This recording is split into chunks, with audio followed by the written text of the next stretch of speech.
A very good evening and welcome to the news at 6, where we get you the day's top developing stories. Here are the headlines of this hour.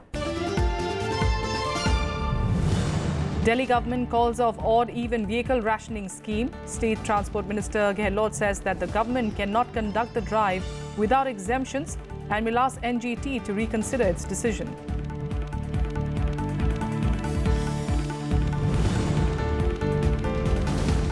BCCI shoots off a stern letter to India's anti-doping body NADA, says that it has no jurisdiction to conduct doping tests on Indian cricketers.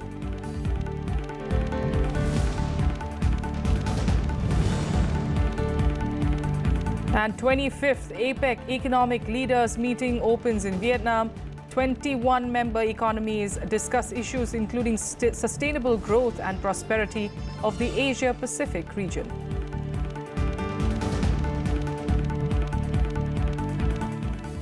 Top story this Saturday, citing women's security as their main concern, the Aam Aadmi Party-led Delhi government has put a hold on the odd-even scheme for now. They will approach the National Green Tribunal again on Monday to let women drivers and two-wheelers ply on Delhi roads. Meanwhile, the Weather Office has predicted light showers in the next 24 hours, which may clear the smog enveloping the national capital. Here's a complete report. Even after the National Green Tribunal allowed the Delhi government to go ahead with their plan of odd-even rationing of vehicular traffic to curb pollution, the Aam Aadmi Party government has put a hold on the scheme, claiming that they cannot conduct the drive without exemptions, which was to be implemented from Monday.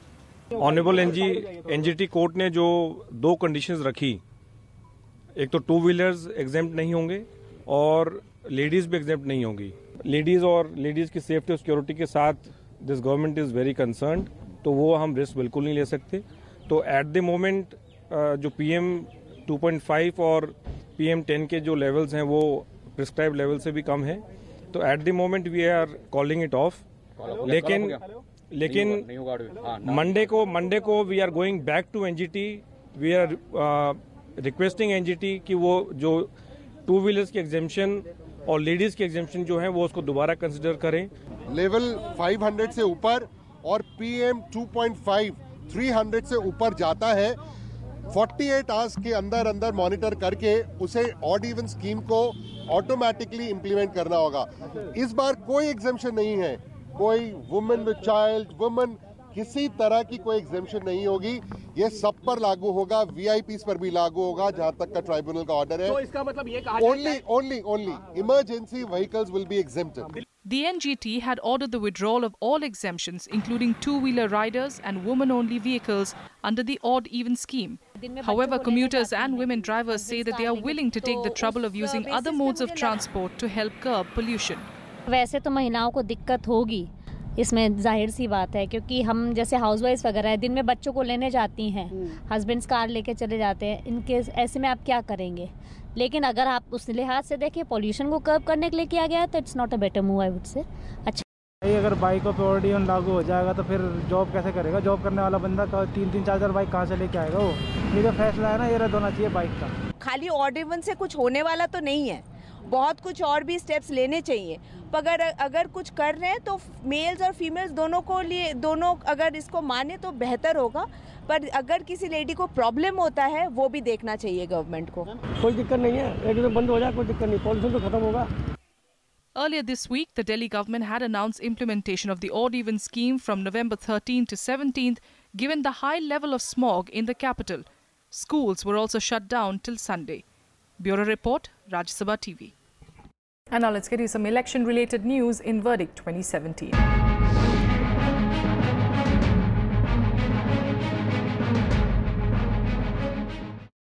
Defence Minister and senior BJP leader Nirmala Sitharaman was on a campaign trail in Gujarat on Saturday, taking on the opposition Congress. Sitharaman said that the party has always had an anti-Gujarat thought process. She also criticized the party for not doing anything for Narmada River. इधर state में कांग्रेस जो है वो central party से नर्मदा के विषय में गुजरात के फेवर में डिसीजन ले नहीं पाते. उनका जनता का समर्थन भी अब तक नहीं मिला और अभी भी नहीं मिलेगा, क्योंकि तब आपके सरकार केंद्र में था और नर्मदा के पक्ष में आप कुछ भी नहीं किए, और तब भी शर्म की बात है, तब भी केंद्र सरकार में कांग्रेस के वरिष्ठ नेतागण गुजरात के खिलाफ काम किए और गुजरात यूनिट कांग्रेस पार्टी ने उसमें कुछ भी फर्क कर नहीं पाए। Congress Vice President Rahul Gandhi was also in Gujarat and he launched the 4th phase of the party's Navsarjan Yatra in the state. The 3-day Yatra in North Gujarat will cover 6 districts. On Saturday, he covered the Sabarkantha district and starting his Yatra from Chiloda in Gandhinagar, where he visited the Akshardham temple. Rahul Gandhi said that the people of Gujarat are not happy with the BJP government. The BJP criticized the move, saying that Gandhi was in fact visiting temples just ahead of the elections to get votes. In other news, reacting to Pakistan's decision to allow Kulbhushan Jadhav to meet his wife, India said on Saturday that it is a reflection of the efficacy of the Indian diplomatic outreach. Union Minister Jitendra Singh said that the move clearly shows that India's viewpoint is now gaining more acceptance across the world. Defence Minister Nirmala Sitharaman also said that the government is doing its best to get Jadhav back to India. Pakistan's Foreign Office said on Friday that Jadhav will be allowed to meet his wife on Pakistani soil. The move came months after New Delhi requested Islamabad to allow Jadhav's mother to meet him on humanitarian grounds. A former Indian Navy officer, Jadhav, was sentenced to death by Pakistani military youth in April on charges of spying and terrorism. In May, the International Court of Justice had halted his execution on India's appeal. I must say that in the last 3 or 4 years, one of the major achievements of the Modi government is that as far as terror from Pakistan is concerned, as far as the counter-terrorism in Kashmir is concerned, India's viewpoint is now gaining more and more acceptance across the world, even by those countries and nations which were earlier hesitant or had their own reasons not to accept it very easily. And therefore, this is certainly a compliment to the efficacy of India's diplomatic outreach. हम उनको पूरे रिहा करके, उनको release करके भारत वापस ले आने के लिए हर कोशिश कर रहे हैं। इसीलिए इस बीच में अगर उनके पत्नी भी उनसे मिले, जाधव जी जो उधर हैं, पाकिस्तान के कब्जे में हैं, उनको मनोबल बढ़ेगा। If it is actuated by serious bona fides, then I think this could be the beginning of a solution. But I am very cautious in my comment because I have my serious doubts about Pakistan's intents. Vice President M. Venkaiah Naidu addressed students at the Kalinga Institute of Industrial Technology in Bhubaneswar on Saturday. Addressing the annual convocation ceremony, the Vice President asked students to learn new skills to get rid of prejudices, hatred and intolerance. Vice President M. Venkaiah Naidu participated in the 13th annual convocation of the Kalinga Institute of Industrial Technology in Bhubaneswar on Saturday. Wishing the students the best for their futures, the Vice President talked about the importance of a guru in their lives. The guru who has given you the education, the knowledge. Who is a guru? A guru is a person who ज्ञान जो देता है वो गुरु है। इसलिए गुरु को हमेशा याद रखना, जितना भी टेक्नोलॉजिकल एडवांसमेंट आया, आईटी हो गया, आईटी का ब्यूटी भी है, वो ड्यूटी भी हो गया, माइटी भी होगा कंट्री, मगर साथ ही साथ आईटी हो, इंफॉर्मेशन टेक्नोलॉजी हो, गूगल हो, इंटरनेट हो, मगर Google can never replace Guru. Understand this. The Vice President also emphasized on the need to learn new skills and said acquiring new knowledge is vital. He also said that education liberates us from prejudices, hatred and intolerance. Learning new skills, acquiring his new knowledge is vital in today's knowledge economy. Life has become very competitive. Now we are in the era of LPG, liberalization, privatization, globalization. Unless you learn skills, unless you upgrade skills, you will not be able to face the competition. Vice President Naidu also termed the students as inheritors of the great Indian culture of valued learning and knowledge. He also said despite several attempts in the past, India has not allowed anyone to change its culture that emphasizes inclusion, truth, righteousness and welfare for all. Rajat Kain's report for Rajya Sabha TV. And here's a look at what else made news across the country today and nationwide. The Income Tax Department raids continued at the premises of jailed AIADMK leader VK Sasikala's family, their business associates and organizations. As per officials, the searches are aimed at detecting tax evasion. Also, the IT department will look at the routing of funds within India, whereas other agencies will look into the routing of money outside India.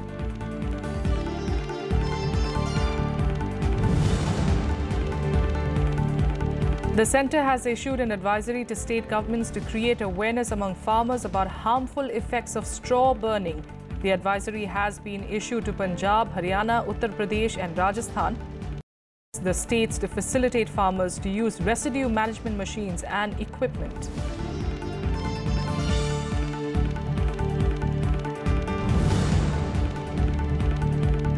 The Union Home Ministry has formed 2 new divisions to exclusively deal with emerging security challenges such as radicalization and cybercrime.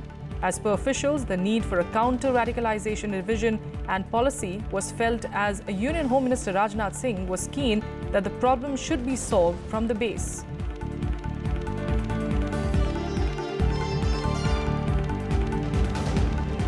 With that, a quick break. Up next, we'll get you more national news and also the top international stories.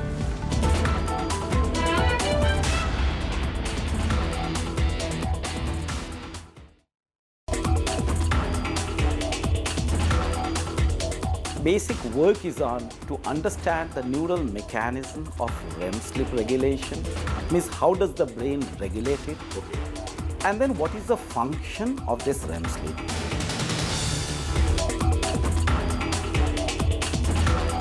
Generally, it is believed, and experimentally it has been found mostly, dreams during REM sleep you remember, others you don't.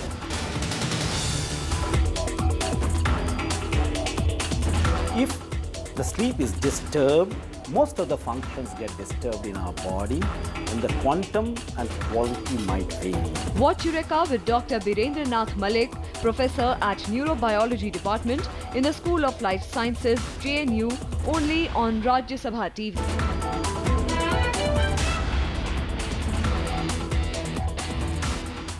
Welcome back. The government will give proxy voting rights to over 25 million non-resident Indians or NRIs spread across the world. Attorney General K.K. Venugopal stated this to the Supreme Court on Friday. The top court gave the government 12 weeks to carry out the exercise. Venugopal said that the appropriate amendment will be made in the Representation of People's Act. The government intends to introduce a bill in the winter session of Parliament for the purpose. The court was hearing separate petitions filed by a UAE-based doctor and the chairman of Pravasi Bharat in London on the issue. The petitions have been pending for 3 years now. The Election Commission of India has already recommended that the government take necessary steps to amend the law for NRI voters. It prepared a report titled Exploring Feasibility of Alternative Options for Voting by Overseas Electors and presented it to the court in October 2014.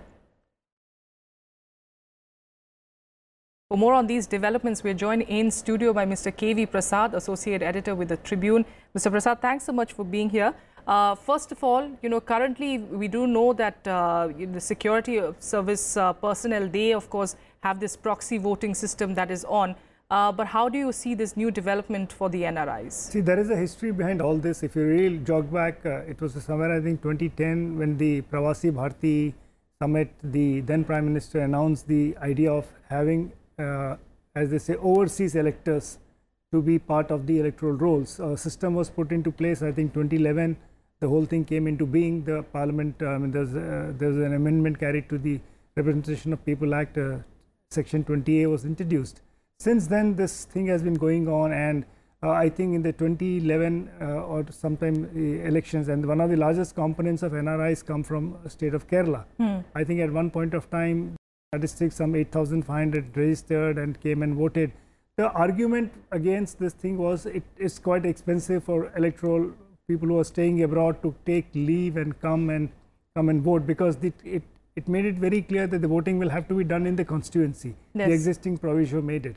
So since then there have been demands by the NRI community that we should be allow an alternate system of voting. In fact, one of the arguments probably made by the petitioners is if in the United States astronauts are allowed to vote from space. I mean, why? But on the flip side, there are other arguments against it.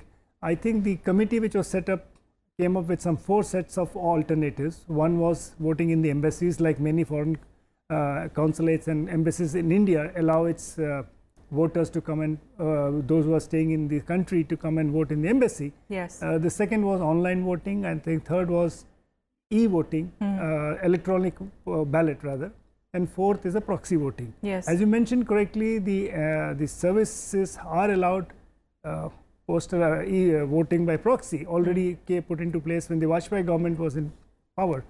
Subsequently, there is a Parliament Act which allows electronic ballots, which means the returning officer of the concerned constituency sends to the registered voter in the form of the Indian Jawans or the security personnel who are engaged anywhere. Yes. And it is transmitted physically.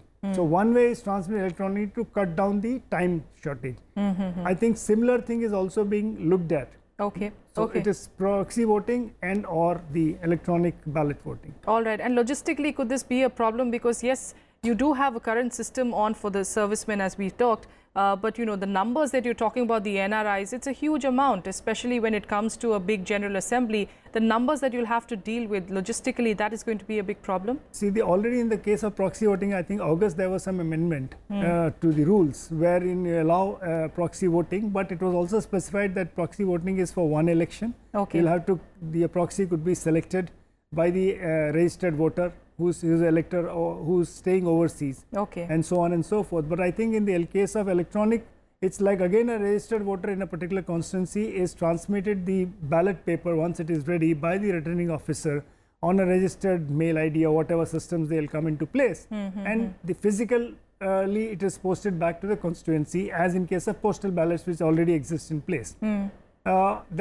This is where the logistics is it, and I'm sure once the process comes in, it's going to be a huge exercise, and the Election Commission, which will be tasked to do this job, will have to come up. Just as in 2011 when the electoral voters thing came up, amendment was carried, Section 20 introduced, the whole thing was rolled on.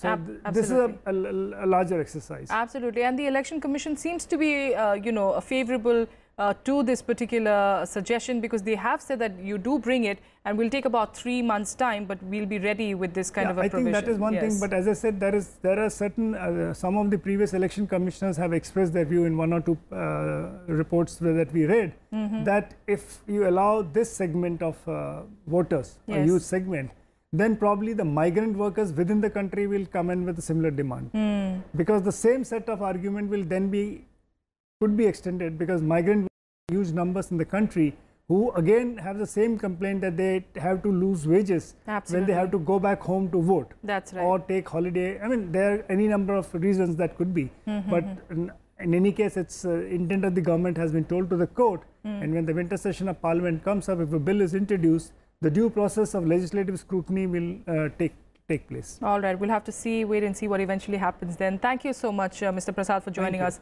on this story this Saturday evening. Meanwhile, let's get you some more news coming in from the world of sports now, crucially from cricket as well. Let's get you Sports Beat. In a stern response to India's anti-doping body NADA, the BCCI said that they have no jurisdiction to conduct dope tests on Indian cricketers. In a letter written to NADA chief Naveen Agarwal, BCCI CEO Rahul Johri made it clear that there is no requirement for NADA to test its cricketers, since the board is not a national sports federation and its present anti-doping system is robust enough.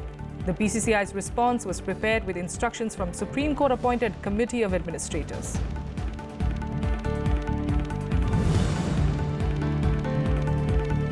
Ace Indian shuttler Kidambi Srikanth has pulled out of the China Open Super Series due to health concerns, but he will be back in action after a week's rest at the Hong Kong Super Series, where he has a chance to reach the world #1 ranking.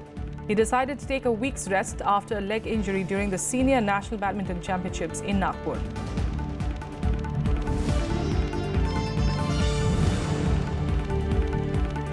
Sweden defeated Italy 1-0 in the first leg of the World Cup playoff, leaving the four-time champions in danger of missing the tournament for the first time in 60 years. Substitute Jacob Johansson scored the only goal of the game in the 61st minute, while Italy needs to respond well in their next game to avoid the danger of missing the tournament. The last time Italy failed to reach the World Cup was in 1958.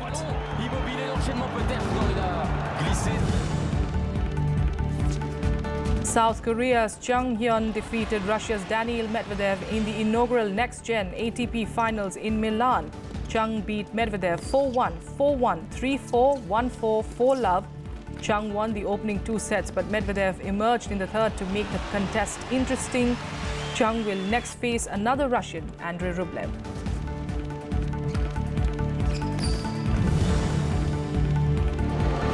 Four-time world champion Lewis Hamilton smashed the Interlagos track record as Mercedes dominated the Brazilian Grand Prix practice.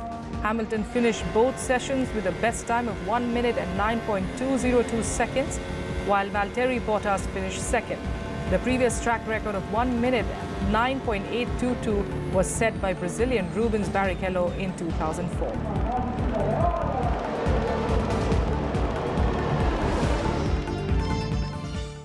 International news, and US President Donald Trump reached Hanoi on Saturday as he continued his tour of Asia. However, the tour is not going too well with North Korea, which has slammed what it calls Trump's warmonger Asia tour. Pyongyang said that Trump is only accelerating its push for a full-fledged nuclear deterrent. The North state-run television KRT said that Trump's current trip was nothing more than a war dealer's business of taking money from its allies' pockets. Trump has repeatedly rallied against the North as he urges the region to take a united front against a threat posed by Pyongyang. Tensions over the North's weapons program have surged in recent months as Pyongyang carried out a sixth nuclear test and test-fired several missiles, some capable of reaching the US mainland.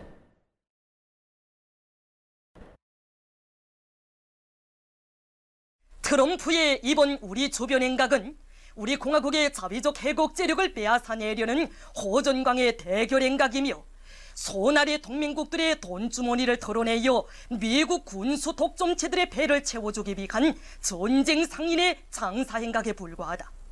트럼프는 이번 행각 기간 세계의 평화와 안정의 파괴자로서의 진면모를 낱낱이 드러내놓았으며 조선반도에서의 핵전쟁을 구걸하였다. And now to the latest from the Asia-Pacific Economic Cooperation or Apec summit in Vietnam. The Trump-Putin factor has grabbed much attention, with all eyes on handshakes and words exchanged between the US and Russian leaders. But in another headline from the summit, there has been an announcement of progress by countries in pursuing the Trans-Pacific Partnership or the TPP trade deal despite the absence of the United States. Here are the details. Leaders and representatives of Apec economies posing for a group photo in the Vietnamese city of Da Nang. And interestingly, US President Donald Trump and Russia's Vladimir Putin stood side by side and continued chatting. The 25th APEC Economic Leaders meeting opened on Saturday morning. Chaired by Vietnamese President Tran Dai Quang, the meeting gathered leaders and representatives from 21 member economies and discussed issues such as sustainable growth and prosperity of the Asia-Pacific region. Meanwhile, leading Pacific Rim nations announced the salvaging of the Trans-Pacific Partnership or the TPP trade pact that US President Donald Trump abandoned in one of his first acts in office. 一つは TPP12 が持っていたハイスタンダードをしっかり維持をする。同時に TPP11 として早期に発行するということであります。早期に発行しようとするとどうしてもスタンダードが下がりがちになる。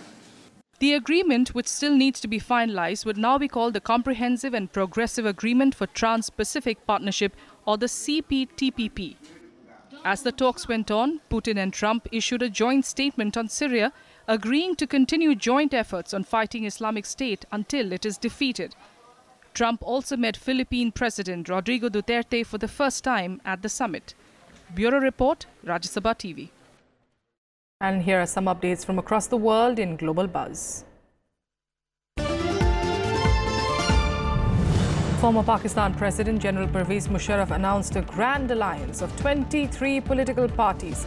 The Grand Alliance, named Pakistan Awami Ittihad, will be headed by Musharraf, while Iqbal Dar was appointed as Secretary General. Addressing media persons through video conferencing from Dubai, Musharraf said that all parties representing migrant community should be united.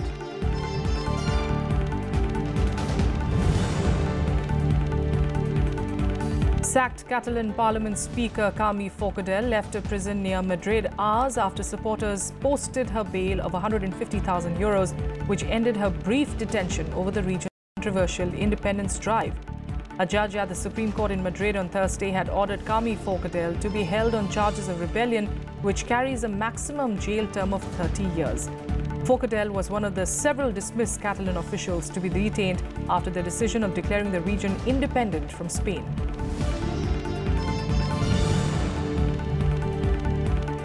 The United States and South Korea started joint naval exercises which included 3 U.S. aircraft carriers. The 4-day joint exercise in the Western Pacific involves 3 flat tops, USS Ronald Reagan, USS Nimitz and USS Theodore Roosevelt, and 7 South Korean warships, including 3 destroyers. It is the first such triple carrier drill in the region for a decade. Myanmar's State Councillor Aung San Suu Kyi and other leaders arrived in the Philippines on Saturday for the ASEAN Summit and related meetings. World leaders from the 10-member bloc will meet with counterparts from 11 countries during the 2-day summit on the 13th and the 14th of November, including China, Japan and the US. This will be the first time US President Donald Trump joins the meeting. That's it on the news at 6. Have a good evening.